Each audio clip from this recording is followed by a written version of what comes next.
It all began on a bitterly cold night, with snow swirling in the air seemingly out of nowhere. My cell phone pierced the quiet, and as I answered it, I was met with the wrathful voice of my mother-in-law on the other end. "It's because of you that my daughter's in this state," she spat, her anger palpable even through the phone. Face is unrecognizable. It's atrocious. You need to take responsibility. Why did you abandon my daughter? You're despicable. Amy, a 33-year-old woman, lived with my husband Zach, his parents, and an older sister. That single phone call from my mother-in-law that night turned my life upside down. Give me back my lively girl. Why did you do something so horrible?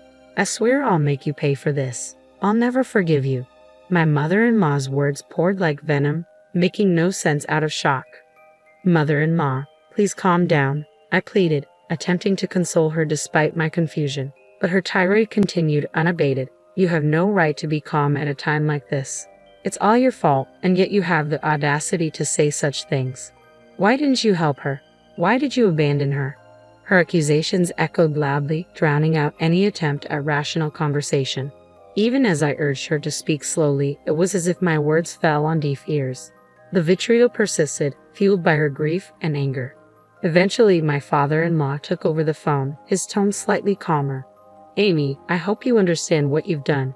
Do you understand the state our daughter is in now? Fortunately, her life is not in danger, but she has severe injuries.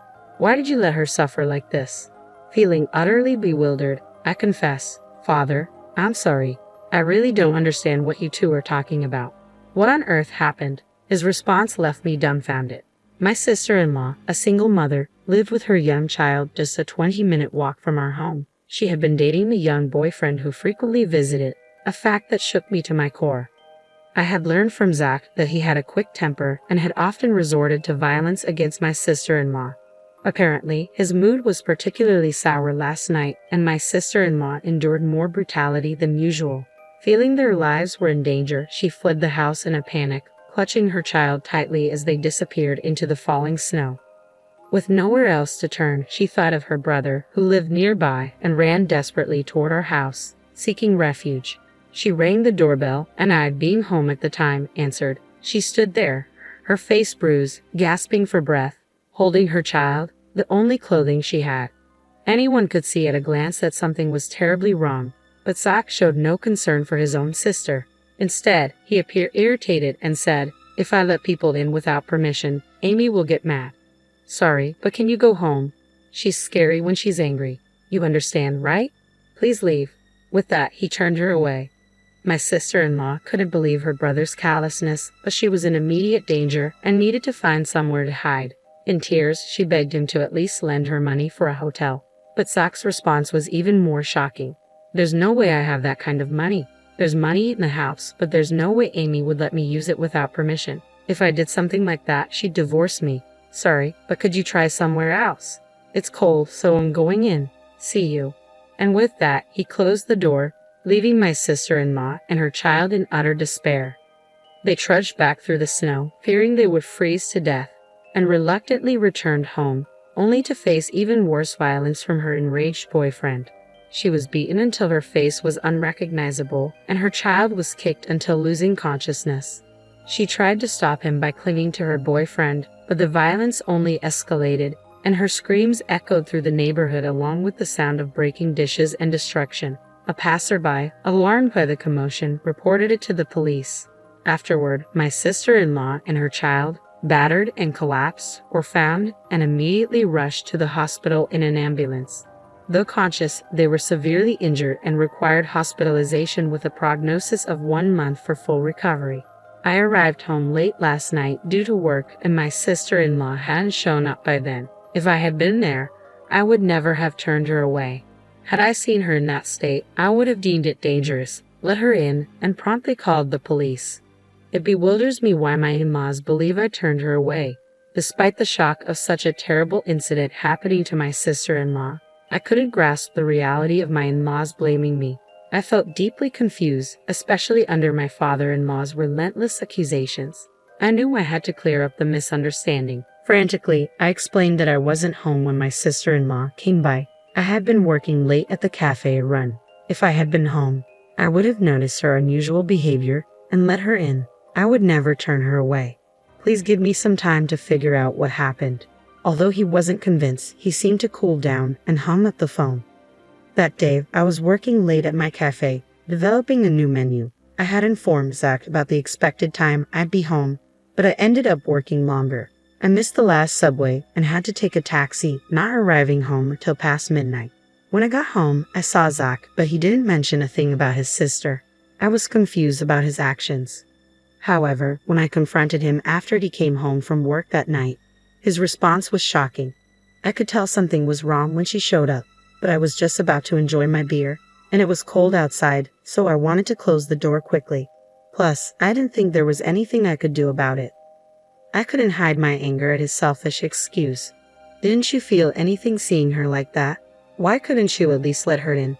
She's been through a lot since you turned her away. When I detailed his sister's current condition, he justified himself by saying, "Remember how you used to complain when my parents dropped in without notice? I thought I was being considerate by not letting her in, thinking you wouldn't like it. What did I do wrong?" It turned out he had assumed that I would be bothered if his sister showed up unannounced and turned her away. I asked him another question. "Why did you lend her any money? You could have done that much, couldn't you?" He responded, "I was taken aback when she asked for money. I was short on cash right before payday, having recently lost money playing slots, and I hardly had $10 in my wallet. If I gave her household money, I knew you would get mad, so I refused." I don't see anything wrong with what I said. I defended myself. I was speechless, completely shocked. I had always thought he was a bit self-centered, but he also had many good qualities. I had been giving him the benefit of the doubt, but I realized it was a terrible mistake. He was incapable of making sound decisions because he always put himself first. He had no compassion for others, not even a bit of kindness, and he was foolish enough to prioritize his drinking over his own sister's distress. But it was too late to realize this now. He didn't seem to feel guilty or responsible at all about his sister being rushed to the hospital. From my perspective, she would have ended up like this anyway, no matter where she ran off to. On the bright side, she's safe in the hospital now. We're both safe, all thanks to me, right? He was talking about it as if it was someone else's business. His heartless remarks were making me feel like I was losing my sanity, so I decided not to talk to him any longer, holding back my anger. I reported to my father-in-law about Zach's irresponsible behavior towards his sister the previous night. Upon hearing my words, Zach's father lost his composure in a fit of rage. He exclaimed, "There's no way my Zach would do such a thing to his own sister. You're lying. Stop making up stories, Amy. Are you trying to make Zach the worst just to escape your own guilt? If you're going to spew such nonsense, then show me some proof." He refused to listen to me at all and again blamed me for everything. I endured his accusations while desperately trying to figure out how to prove my innocence. If things remained this way, I would be branded a monster, while Zach, the real culprit who drove his sister away, would live on without any sense of guilt or retribution. This was a situation I could not tolerate. After much thought, I remembered that my sister-in-law had arrived at our home around 9 p.m. that night. I found something that could prove my innocence. My shop was equipped with a security camera. The footage clearly showed me working alone until around 11 p.m. that night. Armed with this footage and another piece of evidence, a taxi receipt that showed the time I got home, I went to my in-laws and proved that I wasn't at home when your daughter came home. Do you believe me now? It was probably something they didn't want to believe, but faced with clear evidence, they had no choice but to accept it. Zach's father, his hand trembling, muttered, though Amy wasn't home then. Despite their shock, Zach's parents hardly called him in to uncover the truth about that night. The moment he arrived, they fiercely demanded, "Why did you drive your sister away, just as you had done with me?" Zach tried to deflect all blame onto me, claiming that he thought I would dislike having his sister in our home. Hearing this, his father said, "We already know that Amy wasn't home after that time, but your sister says she saw a woman in the house. How do you explain that, Zach?" I was speechless. If there was another woman in our home at 9 p.m., there was only one possible explanation. "Wait, Zach, what is going on? Who is this woman?" I asked him, my voice shaking. Zach's face turned pale as he squirmed under the questioning from both his parents and me until he finally confessed everything. When I told him I would be late because I was working on a new menu, he saw it as an opportunity to bring his mistress home. He knew I often came home after midnight when I was immersed in my work, so he felt safe in inviting her over. When his sister suddenly showed up asking to be let in, he panicked and drove her away for fear of his affair being discovered. You fool. Not only did you betray Amy, but you also left your only sister out in the snow. What were you thinking? Why didn't you lend her any money? Explain yourself. His father's anger was overwhelming, and Zach confessed the real reason he hadn't given her any money. He actually had plenty of spending money left, but he didn't want to lend it because then he wouldn't be able to buy the bag and shoes he wanted to give his mistress. He didn't want to upset his mistress for the sake of his sister, so he wanted to get rid of her quickly, which led to shutting the door on her. Zach admitted. I was furious, but Zach's parents were even more so. Before being a brother or a husband, you lack basic human decency. It's our responsibility as parents that you grew up to be this kind of person, but we cannot tolerate this and maintain our relationship. From today, we are cutting ties with you. Don't ever show your face to us again. Zach's father disowned him. In a similar vein, I added, I'm divorcing you. You cheated on me and put your sister's life at risk by leaving her out in the snow. I can't live with someone like you anymore. Zach was shocked at being disowned and confronted with a divorce all at once. He started begging for forgiveness, crying, I'm sorry. I won't do it again. Please forgive me. He clung to his father's leg, but his father simply shook him off. What you did is the absolute worst thing in our eyes. His parents and I never forgave Zach. Apparently, he had been having an affair with the other woman for a year now.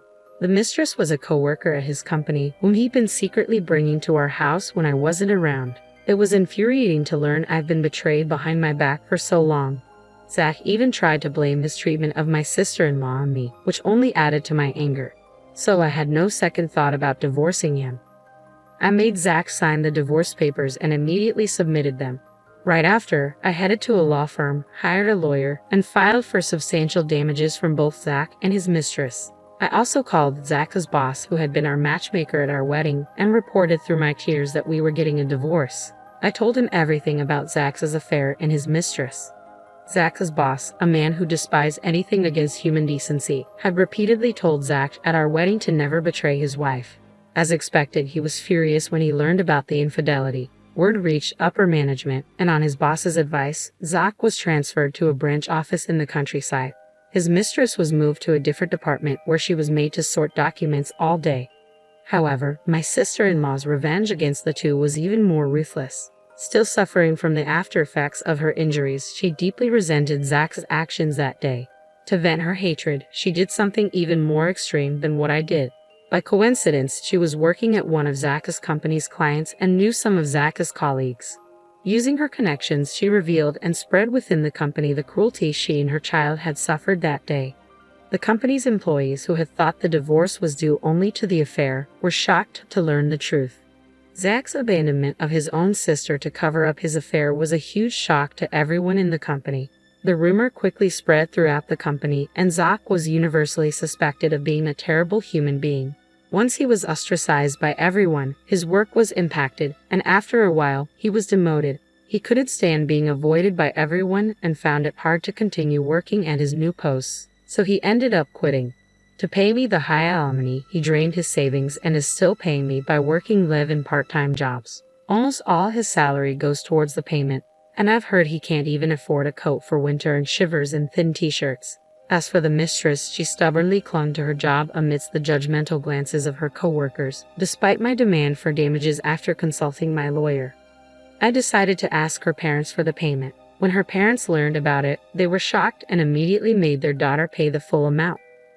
After confirming the facts, I kept receiving calls from her, which I never answered, but she left numerous abusive messages in my voicemail, saying, "Why did you tell my parents? I had to go into debt to make the payment. My life is ruined because of you." As I found it unbearable, I sent these messages to her parents. I received an apology letter later promising they would never let their daughter trouble me again, and the harassing phone calls stopped. As for my sister-in-law, her abusive boyfriend's actions became a police matter, and she was able to file for damages for her injuries. It had been tough, but she finally managed to break up with him. My in-laws and sister-in-law apologized to me for initially suspecting me and for Zach's infidelity. Of course, both were painful experiences for me, but I could understand their outrage and loss of composure when they saw their daughter taken away in an ambulance after such severe abuse. After all, Zach's affair wasn't their fault. I didn't hold a grudge against them. On the contrary, I wanted them to properly heal the emotional wounds of my sister-in-law and her child who had such a terrible experience.